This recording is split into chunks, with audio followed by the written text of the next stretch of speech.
Hello Hello! and welcome to GameGrin's roundup of 2017. I'm your host TGK. And I'm your host Dominoid. Between us, we'll be taking a look back at some of the highlights of the last year in gaming. 2017 has been a year of highs and lows and loot boxes, and there is plenty to get through. So without further ado, let's get straight into it with the Grindex 2017.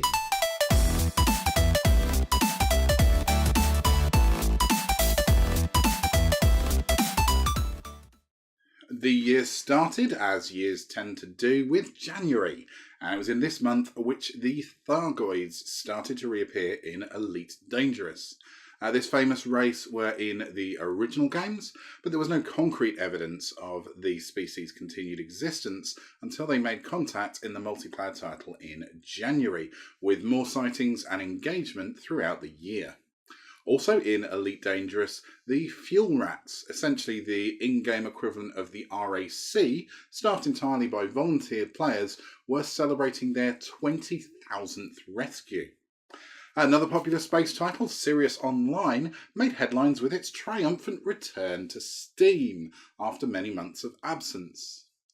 There was bad news for Halo modder and streamer GameCheat13, who stumbled across a test build of Halo Wars 2 and attempted to blackmail Microsoft by threatening to leak it.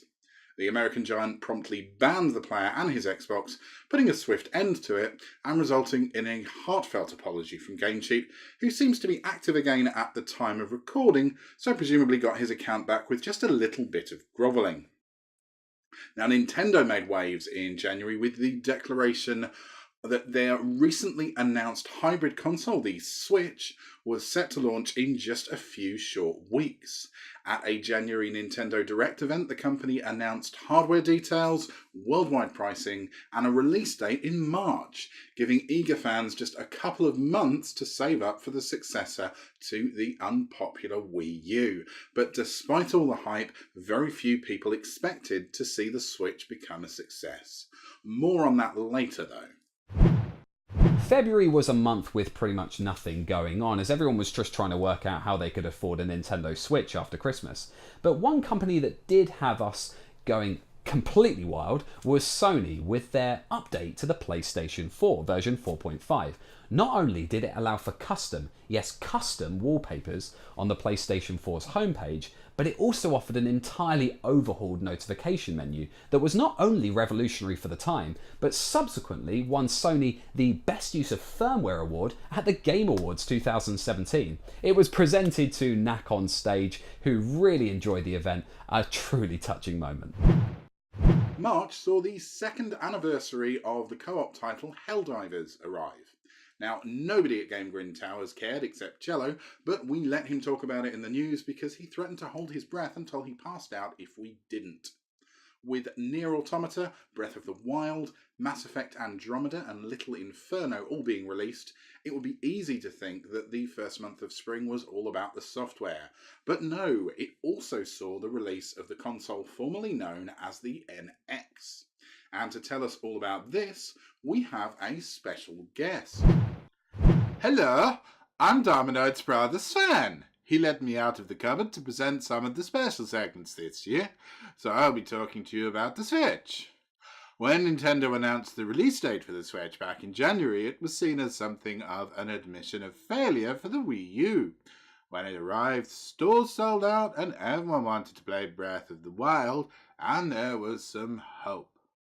But Nintendo needed more than just one great game, so third-party developers plugged the gap until Super Mario Odyssey came out later in the year. And with the help of Skyrim, Shovel Knight, and Stardew Valley, the console shipped 10 million units in 9 months. Nintendo also came up with a great way to hinder the second-hand market by coating Switch cartridges in denatonium benzoate, meaning everyone licks them to see how they taste, and nobody wants to buy a game that's been licked. I tried licking a cartridge and they are bad, but they're still better than what Dominoid feeds me. Now, amongst all of the great stuff that happened in 2017, we also lost some wonderful people in the gaming industry. So before we move on to April, let's just take a quick moment to honour some of the talented people who are sadly no longer with us.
After the overwhelming success of Nintendo Switch, leaving fans elated that Nintendo were once again back on track, it felt fitting that the yin was balanced out with the yang. It was time for the games industry's credibility to be once again questioned. Hero Ben McCurry blew his whistle hard in the middle of a Pac-Man 256 review that was published to the now thankfully defunct Brash Games. It told the tale of strict writer credits when authors decided to leave their voluntary employment at the site. It would be like if Louis Theroux had changed allegiance to ITV halfway through his career, and then the BBC decided to edit out all of his old documentaries to just say written and directed by the BBC. That's exactly what was going on at Brash. After they left the site, their name was completely stripped from any record and replaced simply with by Brash Games. And that is not on. Now, after some pretty top-notch investigation work by the talented folks here over at GameGrin, the floodgates to all the putrid practices were opened wide. Random review score changes in an attempt to look more in line with more esteemed publications on aggregator sites like Metacritic, the favouritism of review code allocation, alleged harassment of voluntary writers, and complete radio silence after requests for help.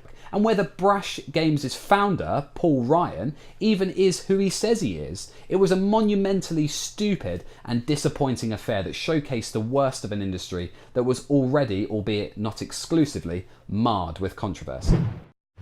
Paradox Interactive got themselves into hot water in May by raising the price of some of their games. The move was set to normalise prices worldwide, but had fans fuming, with some areas seeing increases multiple times above the initial price. This caused the company to publicly apologise, reverse the change, and refund customers who had paid the higher price. Ubisoft teased fans with tiny snippets of The Crew and Far Cry 5, while the board game version of cult title Deadly Premonition broke through its Kickstarter goals to achieve funding and then some. The summer is always an exciting time for gaming, and E3 gave us more of a glimpse as to what was in store for the months and years ahead. In the red corner, Nintendo's showing was strong. Metroid Prime 4, a mainline Pokemon game, Skyrim and Psyonix's smash hit Rocket League were all in development on the Switch. In the blue corner, Sony had a pretty strong hand. Shadow of the Colossus and a new God of War were big crowd pleasers, with Skyrim in VR and a Spider-Man game that actually looks kinda good, made up an exciting future for PlayStation. The final corner, gleaming as bright as an emerald, were Microsoft and the Xbox team. Unveiling what we'd been calling Project Scorpio was the biggest and bestest and most expensivest console ever seen since the PlayStation 3, Xbox One X. More megabits and teraflops than you can RAM a HDR in, we could expect the most impressive looking games to be on Xbox for the foreseeable future. There were a bunch of Xbox and Windows 10 exclusive games showcased too, such as Sea of Thieves, Forza 7, Cuphead and Crackdown 3, where Terry Crews screams in your face as much as he can thanks to cloud processing. Non-exclusive titles discussed at E3 included Bethesda's Wolfenstein 2, a sequel to Evil Within, and a new Dishonored game. EA showed off Anthem, which we'll no doubt hear a lot about in 2018, as well as a co-op exclusive, A Way Out, and Need for Speed Payback. And finally, Ubisoft's conference brought tears to one developer's eye as Miyamoto rocked up on stage to talk about Mario and Rabbids. There was some Far Cry 5 gameplay shown as well, and one big surprise in Beyond Good and Evil 2, a game that has been pretty much absent for about 15 years. So, July came and Adult Game House Party went. The title was removed from Steam thanks to Valve's policies, which do state that games cannot feature large quantities of nudity. However, the game was swiftly reinstated with a patch removing all of the offending genitals. If the lack of boobs and butts offended you more though, then you could get a patch from the developer's website to put them all back in the game. Nintendo continued their successful year with a release of multiplayer paint-em-up Splatoon 2, and Rebellion announced that they are working on a sequel to cult PC classic Evil Genius, with the game currently in development at the time of recording. And there was another return of a gaming icon announced too, as Atari Interactive announced the Atari Box, a new console from the current owners of the Atari name. We still don't know anything about it, but we do know it's set to play both old and new games, and it's planned to be released at some point in 2018. Hey, do you remember that game that was talked about back at E3 that was advertised by Terry Crews? Well, it got delayed again back in August. Crackdown 3 was supposed to come out at the same time as Xbox One X, but clearly Microsoft thought it wasn't ready for that launch window. At the time of making this video, it is scheduled to come out in spring 2018, but don't hold your breath on that one. Speaking of Xbox One X and console exclusives of the Microsoft variety, there is one game we haven't really talked an awful lot about as yet that had a pretty big year: PlayerUnknown's Battlegrounds. In August 2017, it managed to break the record held by Dota 2 of most concurrent players at any one time, of 1.29 million players. The awkwardly titled shooter that's year couldn't have really gone much better had been muttered by pretty much any gamer on the planet in 2017 and spawned a completely new trend in the industry: the Battle Royale. The Battle Royale genre takes its name from a classic Japanese movie that pits child criminals against each other on an island. The concept is simple: a lot of people enter and only one leaves without being in a body bag. It's been around for a few years, notably with a number of mods of other games created by PlayerUnknown for DayZ and Arma 2. 2017 saw the genre exploding with Paladins, H1Z1, Grand Theft Auto and Fortnite all joining the party with their Battle Royale mode to get a slice of PlayerUnknown's Battlegrounds' 20 million strong player base. One of the bigger contenders was Fortnite, made by the same people who made the engine for PUBG, leading to lots of throwing of the toys out of the pram from both companies. At the time of recording, PUBG has the record for the most concurrent players on Steam, and is more popular than bacon. I like PUBG because the winner gets a chicken dinner, and Dominoid only feeds me staples and mop heads. Bluehole, makers of PUBG, announced at the beginning of September that they were considering legal action against Epic, creators of the engine they use, due to Fortnite's Battle Royale mode being similar to their game. Presumably they're considering it quite hard, as we still haven't heard anything about an actual lawsuit being filed yet. There was a PS4 Pro update for The Last of Us Remastered, and an unlikely alliance formed between the restaurant chain Hooters and Sonic Forces in Japan, where the eatery decorated their premises to celebrate the launch of the title. Unfortunately, even this couldn't save the game from being shit in the end, but thankfully Sonic Mania was brilliant, so everybody just ignored Forces. October saw law questioned about loot boxes in the UK. Petition signers called for loot boxes to be considered gambling by law, as they were worried it was influencing the wrong people, young and vulnerable, in an unregulated market.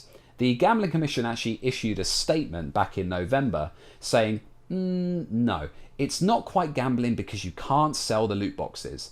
That would be like buying a Kinder Egg with ID, a game of random chance with no intrinsic value. For more on this story, here's Sven. Microtransactions have been in games for a long time now. In free-to-play games, it's how developers make their living, and they've started coming more and more in AAA titles too. 2017 saw the tipping point, with For Honor starting us off with £585 to unlock all the characters, and then in August people got upset at Middle-earth Shadow of War having loot boxes. It was okay though, they only got so much stick before EA requested them to be holding of their beer, with 5,000 hours needed to unlock all the characters in Star Wars Battlefront 2. This led to Belgium looking into whether they should count it as gambling, and the UK asking Peggy to take a look. The argument with Star Wars escalated when Disney stopped buying everything in existence for just a few moments to tell EA off, and the feature was dropped. I like loot boxes, but none of them have any food in them. I'm so hungry. Dominoid is so cruel to me. Someone please send help. I am going to take some.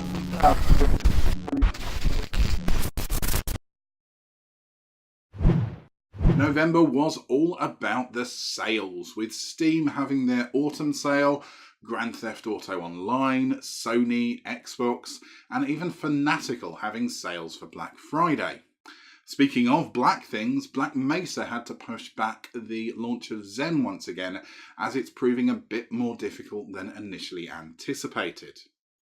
Uncharted turned 10 years old. Yes, we feel old as well.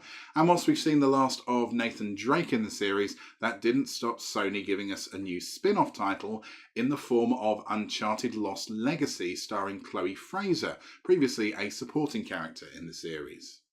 Also in the penultimate month of the year, Niantic announced the follow-up to Pokemon Go would be a similar augmented reality game starring Harry Potter, much to the applause of muggles everywhere. Oh, and there was a new Call of Duty game or something.